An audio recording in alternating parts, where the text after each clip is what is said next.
नमस्कार दोस्तों, defence studies में आप सभी का स्वागत है। आज के हमारे इस वीडियो लेक्चर के अंदर हम बात करेंगे गुड गवर्नेंस डे के बारे में, जो कि 2021 वाला है। इसको 25 दिसंबर को ही क्यों मनाया जाता है, तो ये सभी चीजों के बारे में हम डिस्कस करेंगे अच्छे से। तो चलिए स्टार्ट करते हैं वीडियो को। और वीडियो को स्टार्टिंग करने से पहले मैं सबसे पहले अपना इंट्रोडक्शन देना चाहता हूँ। मेरा नाम है पंकज कुमार और मैंने सीडीएस को 6 बार क्वालिफाई किया है, एफकट को 4 टाइम्स क्वालिफाई किया है। अगर आप भी एफकट या सीडीएस के लिए प्रिपेयर करना चाहते हैं और एक अच्छा सा गाइड प्लान चाहते हैं, तो आप हमें कॉन्टेक्ट कर सकते हैं। हमारे सभी कॉन्टेक्ट नंबर, हमारा टेलीग्राम चैनल का लिंक और सभी चीजें, हमारी ऐप का लिंक भी हमने डिस्क्रिप्शन बॉक्स में जाके दे रखा है। आप वहां से उनको एक्सेस कर सकते हैं। और साथ में अगर आप सीएपीएफ असिस्टेंट कमांडेंट के पेपर 2 के बारे में अगर आप कुछ भी गाइडेंस चाहिए आपको, या फिर आपको टेस्ट सीरीज लगानी है, आपको अच्छे तरीके से, बहुत बढ़िया तरीके से अगर आपको प्रिपेयर करना है, तो हमारे साथ अमन सर हैं। उन्होंने लास्ट टाइम ही सीएपीएफ एसी के इंटरव्यू में अपीयर किया है, तो आप उनसे कांटेक्ट कर सकते हैं। वो भी हमारे साथ ही जुड़े हुए चैनल के ऊपर, उनकी वीडियोस आप देखिए, आपको काफी बेनिफिट होगा। तो दोस्तों अब आते हैं हमारे मेन टॉपिक के ऊपर, जिसका मतलब है what is good governance day. तो गुड गवर्नेंस डे क्या होता है, तो एक्चुअली दिसंबर 25 है, वो हमारे अटल बिहारी वाजपेयी, जो कि पूर्व प्रधानमंत्री थे, उनके बर्थ एनिवर्सरी के रूप में इसको मनाया जाता है। और ये क्या है दोस्तों, इसके अंदर गुड गवर्नेंस डे है ना, इसके अंदर हम कुछ चीजें बताते हैं अपने नॉर्मल सिटीजन्स को। उनको ये बताते हैं कि गवर्नमेंट की क्या रिस्पॉन्सिबिलिटी है, क्या उनकी ड्यूटीज है, क्या गवर्नमेंट आपके लिए करना चाहती है। यानी कि गुड गवर्नेंस, यानी कि जो गवर्नेंस करने के लिए अच्छी अच्छी चीजें हैं, उनको लागू किया जाता है। तो गवर्नमेंट की अच्छी अच्छी चीजें क्या है जो वो लागू कर सकती है, जैसे कि मान लो कि उनके पास, आप किसी भी प्राइवेट, सॉरी, किसी भी गवर्नमेंट हॉस्पिटल के अंदर जाए और आपको जाते ही पता चल जाए कि हाँ भाई, वहां पर सभी को गाइडलाइंस दी गई है कि आप यहाँ से पर्ची कटवा लीजिए, फिर आपको 5 नंबर कमरे में जाना है, कमरे में जाते ही आपको डॉक्टर मिले, डॉक्टर ने जाते ही आपका ट्रीटमेंट कर दिया। तो ये क्या है, गुड गवर्नेंस का पार्ट है। यानी कि आप जो चाहते हैं सरकार से, जो भी सुविधाएं चाहते हैं, या फिर कुछ भी चीज आप एक्सेस करना चाहते हैं, वो आपको स्मूथली मिले, आपको बिना किसी पर्ची खर्ची के मिले, यानी कि बहुत ही ट्रांसपेरेंसी से मिले। गवर्नमेंट क्योंकि वो चीजें चला रही है, तो आपको एक मिनिमम जो प्राइस होता है उस चीज पर मिले। तो ये सभी चीजें आपके आते हैं गुड गवर्नेंस डे में, गुड गवर्नेंस में, सॉरी। तो इसके अंदर हम ट्रांसपेरेंसी की बात करेंगे, अकाउंटेबिलिटी की बात करेंगे, हम एथिकल वैल्यूज के बारे में बात करेंगे, और भी बहुत सारी चीजें उनके बारे में हम बात करेंगे। तो आप इसको आराम से, लेक्चर को देखते रहिए, आपको सभी चीजें आराम से समझ में आ जाएंगी। तो इसके बारे में एक छोटी सी हिस्ट्री भी है गुड गवर्नेंस डे के बारे में। जैसे कि 2014 के अंदर 23 दिसंबर था, उस टाइम पे अटल बिहारी वाजपेयी जी और पंडित मदन मोहन मालवीय को पोस्टमसली, दोनों को ही भारत रत्न दिया गया। ये आपका भारत रत्न है। ये इंडिया का हाईएस्ट सिविलियन अवार्ड है।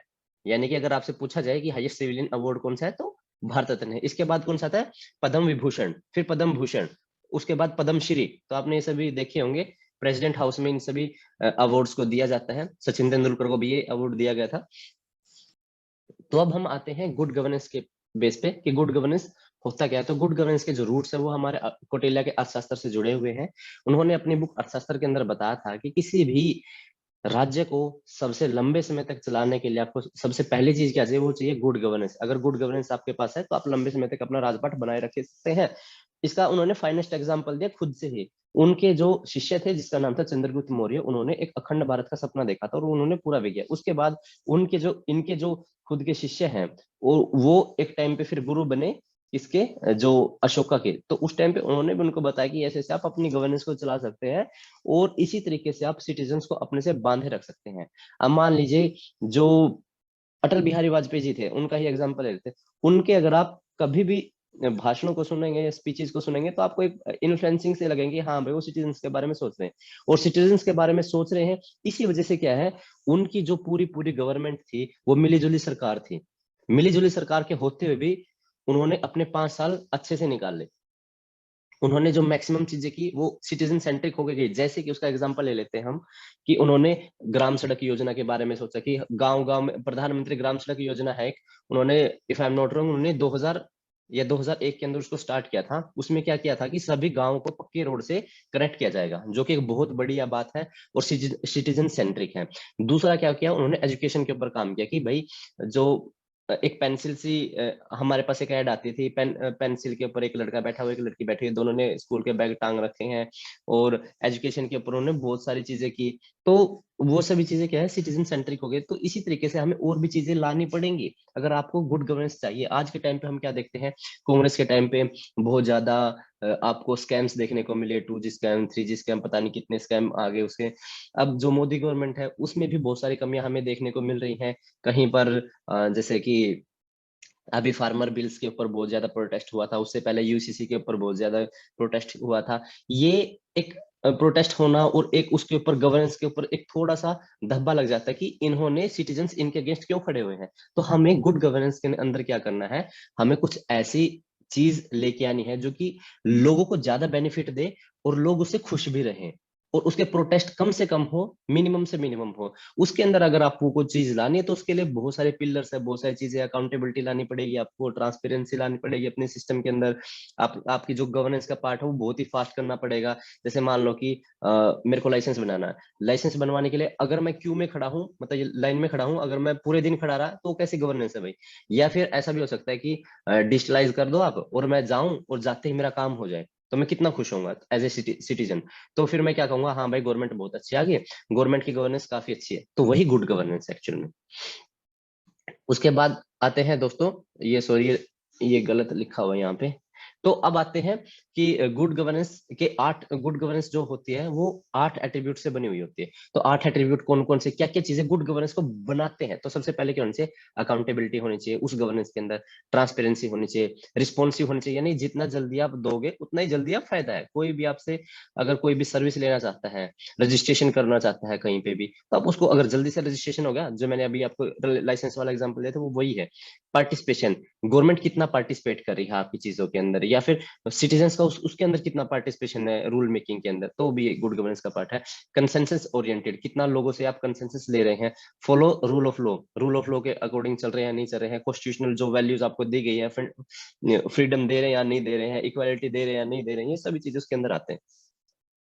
इक्विटेबल एंड इंक्लूसिव, यानी कि सभी लोगों को बराबर रख के उसमें आप गवर्नेंस कर रहे हैं। जैसे कि मान लो कि डिमोनेटाइजेशन था, डिमोनेटाइजेशन के टाइम पे क्या था कि जो गवर्नमेंट थी, गवर्नमेंट क्या कर रही थी भाई, चाहे आप अमीर हो चाहे आप गरीब हो, आपको सिर्फ 4,000 रुपए ही निकालने हैं।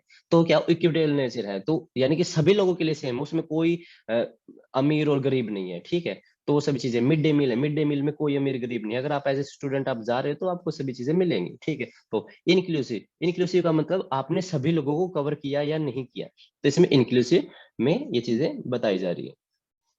उसके बाद इफेक्टिव एंड एफिशिएंट, यानी कि आपने रूल तो बना दिए हैं, मान लो गवर्नमेंट के पार्ट तो कर दिया, आप सर्विस तो दे रहे हो, लेकिन क्या वो इफेक्टिव है, क्या वो एफिशिएंट है, तो ये सभी चीजें भी देखनी है। और अगर वो है तो फिर आपका क्या होगा, गुड गवर्नेंस का पार्ट हो गया, ये गुड गवर्नेंस के एट्रीब्यूट है। अब आते हैं मेन पिलर के ऊपर। मेन पिलर क्या क्या है, मेन पिलर दोस्तों इसके 4 मेन पिलर हैं।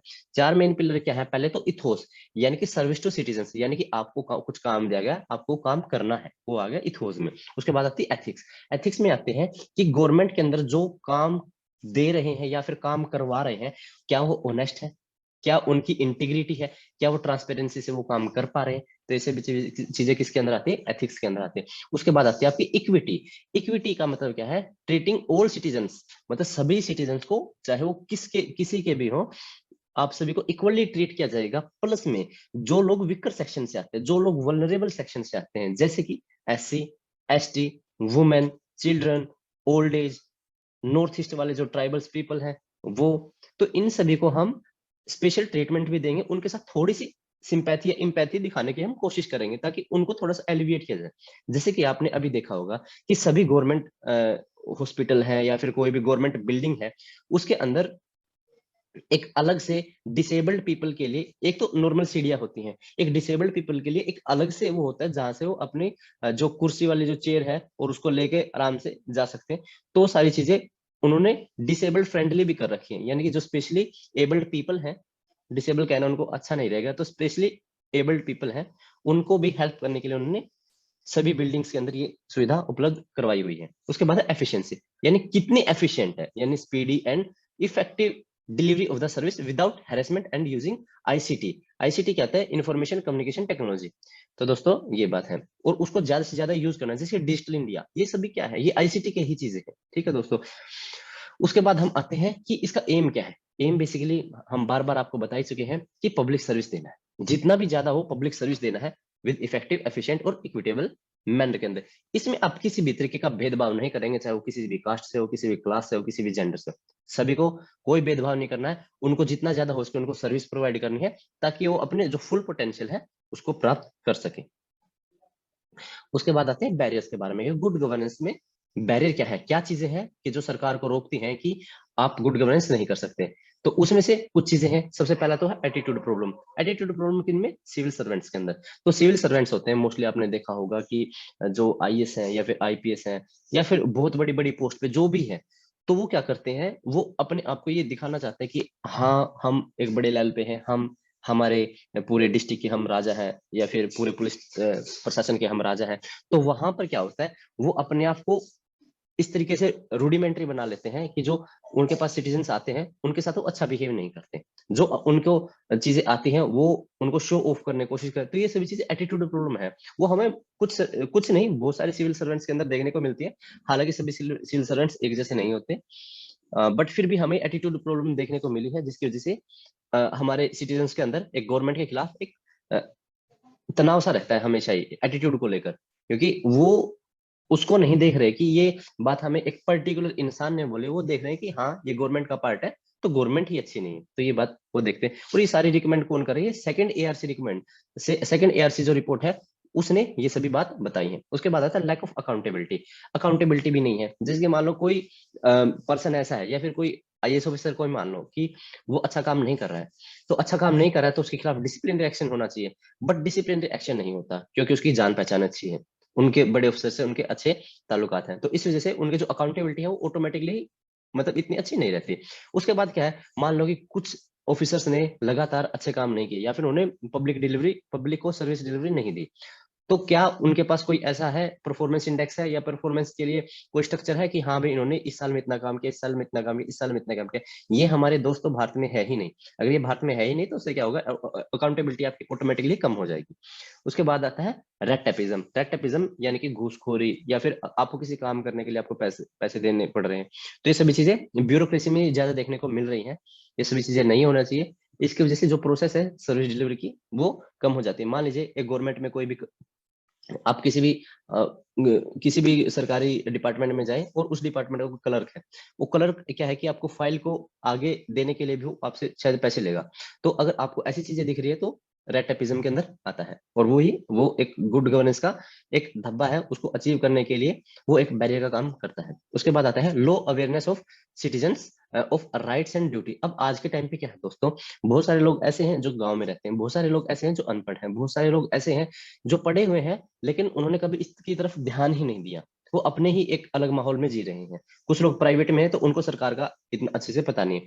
तो जो अपने खुद के राइट्स हैं, अपने खुद की ड्यूटीज हैं, अगर वो ही हमको नहीं पता है, तो उसके बाद हम किस तरीके से गवर्नमेंट की सारी सर्विस को पूरी तरीके से यूज कर पाएंगे? तो ऐसा हो ही नहीं सकता। तो सबसे बड़ी बात क्या है, आपको सभी सिटीजन्स को अवेयर करना होगा। आपको बताना होगा कि ये आपकी ड्यूटीज हैं, ये आपके राइट्स हैं और ये रिस्पॉन्सिबिलिटीज है। आप उसको इफेक्टिवली और ऑनेस्टली किस तरीके से यूज कर सकते हैं, तो हो जाएगा। उसके बाद आता है in effective implementation of laws and rules. मान लो कि सरकार कोई भी चीज है उसके ऊपर बहुत ही खतरनाक तकड़े वाले रूल बना देती है। ठीक है दोस्तों, बहुत ही स्ट्रॉन्ग रूल बनाते हैं किसी भी पर्टिकुलर चीज के ऊपर। अब बाद में क्या है, मान लो वो जितने तगड़े रूल होंगे ना, वो कभी इंप्लीमेंट होते ही नहीं है। अब आपने रूल तो बना लिए तगड़े, लेकिन आपने उनको इम्प्लीमेंट करवाने में कोई अपनी इतनी इच्छा जाहिर की ही नहीं, तो उनका क्या ही फायदा। तो दोस्तों इस तरीके से वो रूल्स हैं वो नाम नाम के रहते हैं और खत्म हो जाते हैं। तो ये सभी चीजें बहुत बड़े बड़े बैरियर है गुड गवर्नेंस में। और ये जब तक अचीव नहीं होंगे, जब तक जो गवर्नमेंट है वो अपने आपको एक अच्छे आउटलुक में जाकर, एक अच्छी पॉलिटिकल विल दिखाकर उनको पूरा करने में समर्थ ना होगी या कोशिश नहीं करेगी। यहाँ पर दोबारा से फिर बताया गया है कि जो गुड गवर्नेंस है उसको प्रमोट करना चाहिए, जेंडर इक्वालिटी को, इन्वायरमेंट की प्रोटेक्शन को, सिटीजन्स को उनकी पर्सनल फ्रीडम को देना चाहिए, उनके साथ उसको रिड्यूस करना चाहिए। किस किस चीज को रिड्यूस करना चाहिए? पॉवर्टी को रिड्यूस करना चाहिए, डेप्रिवेशन को रिड्यूस करना, फियर को रिड्यूस करना चाहिए, वायलेंस को रिड्यूस करना। ये सभी चीजें क्या है, गुड गवर्नेंस का पार्ट है। The effective functioning of the governance is the prime concern of every citizens of country. The citizens are ready to pay the price for the good services offered by the state. तो यहाँ पे आप बात बोली गई है दोस्तों कि हर सिटीजन गुड सर्विस लेने के लिए कोई प्राइस पे करने के लिए तैयार है, लेकिन क्या सरकार वो सभी देने के लिए तैयार है? क्या सरकार वो सभी चीजें हमें देती है? आज भी बहुत सारे लोग इंडिया के अंदर टैक्स देते हैं। क्या उनको टैक्स का असली मूल्य उनको मिलता है? क्या उनको उसके बदले में वही लेवल की सर्विस मिलती है जो टैक्स पे करते हैं? अगर नहीं मिलती तो कहीं ना कहीं पे दिक्कत है, और कहीं ना कहीं किस चीज में दिक्कत है, वो गवर्नेंस में दिक्कत है। इसलिए आपको जल्दी से जल्दी गवर्नेंस को ट्रांसपेरेंट करना पड़ेगा, अकाउंटेबल करना पड़ेगा, और बहुत तरीके से गवर्नमेंट को चलाना पड़ेगा। अगर आप ये कर पा रहे हैं तो आप डेफिनेटली एक टाइम के बाद गुड गवर्नेंस के जो प्रिंसिपल्स हैं उनको अचीव कर सकते हैं। आज के टाइम पे भी अगर गवर्नमेंट अपना जो खुद का आइडिया है इनका, जिसको इन्होंने बोला है सबका साथ, सबका विकास, सबका विकास और सबका विश्वास, अगर इन तीन चीजों के ऊपर भी फोकस करेंगे तो हम आराम से ही अपने इस गोल को अचीव कर पाएंगे। तो आज के इस वीडियो लेक्चर के अंदर जो हमने बात बताई है, अगर आपको इससे रिलेटेड कोई भी क्वेरी हो तो आप हमें कमेंट सेक्शन में पूछ सकते हैं। साथ ही मैं आपको बताना चाहूंगा दोस्तों कि हमने सीएपीएफ असिस्टेंट कमांडेंट के ऊपर अपने चैनल के ऊपर पेपर 2 के लिए स्पेशली एक कोर्स डिजाइन किया गया है। अगर आप उस कोर्स को लेने की इच्छुक है तो आप हमें व्हाट्सएप कर सकते हैं 8930919491 पे ऊपर। उसके बाद आप हमें ईमेल भी कर सकते हैं defensestudies007@gmail.com पे। आप हमारे टेलीग्राम चैनल को भी ज्वाइन कर सकते हैं। इस पे आपको हम फ्री स्टडी मटेरियल भी देंगे, और बहुत सारी चीजें हम आपको फ्रीली प्रोवाइड करवाएंगे। इसके अंदर हमारे डेली क्विज़ भी रहते हैं, तो आप उसको देख सकते हैं, पढ़ सकते हैं, जो कि आपकी प्रिपरेशन में काफी हेल्प करेगा। उसके साथ ही अगर आप चाहते हैं कि और भी अच्छे तरीके से आप अपनी प्रिपरेशन को मोल्ड करें और अच्छे तरीके से आपको गाइडेंस मिले, तो आप हमारे प्ले स्टोर और एप्पल स्टोर के अंदर से हमारी जो एप्लीकेशन है उसको डाउनलोड कर सकते हैं। प्ले स्टोर के अंदर इसका नाम है डिफेंस स्टडीज, और एप्पल स्टोर के अंदर इसका नाम है क्लास प्लस। क्लास प्लस जैसे ही आप डाउनलोड करोगे उसमें ऑर्गेनाइजेशन कोड मांगेगा, और वहां पर आप YWSCP डाल दीजिए, आपकी सभी चीजें आप एक्सेस फ्रीली कर पाओगे। तो चलिए दोस्तों, आज की इस वीडियो के अंदर धन्यवाद देखने के लिए, बहुत बहुत धन्यवाद आपका। जय हिंद, वंदे मातरम।